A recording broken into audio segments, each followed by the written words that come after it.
खातिन जान हाजिर जे गद्दारी करी वो दुनिया से बैन हो जाई। करेजा आवा हमारा जिला में रंगदारी दिखाएं। तू का तोहार सहेली भी हमार फैन हो जाई। पहिले रहे जवन उहे आजुओ बाटे सान। एक करेजा पहिले रहे जवन उहे आजुओ बाटे सान। रंगदारी के हमारा जमाना फैन हो जान। रंगदारी के हमारा जमाना फैन हो जान। हर जिला हर एरिया में उहे बाटे पहचान। रंगदारी के हमारा जमाना फैन हो जान। रंगदारी के हमारा जमाना फैन हो जान। बुझलू खून में बा गर्मी का हाथ में रहेला हथियार।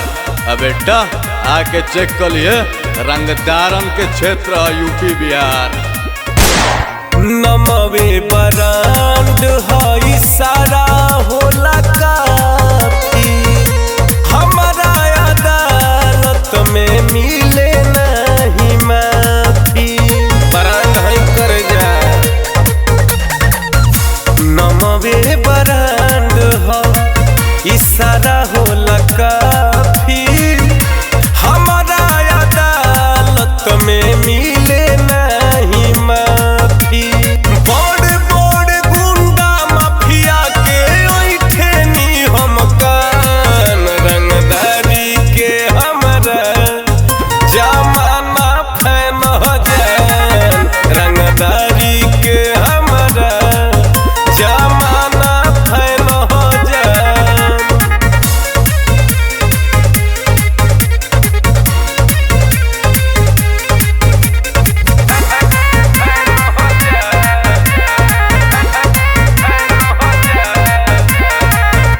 जियो तू शान से ये जान नाम ले कर। आहरा के ताकी मजाल बाट के कर। राज करत करे जा जियो तू शान से ये जान नाम ले कर।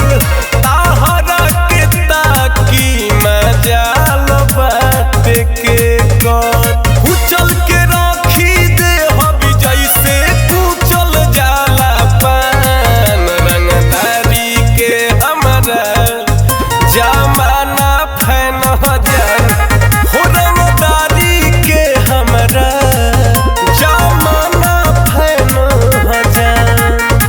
जा रानी होके राज कर।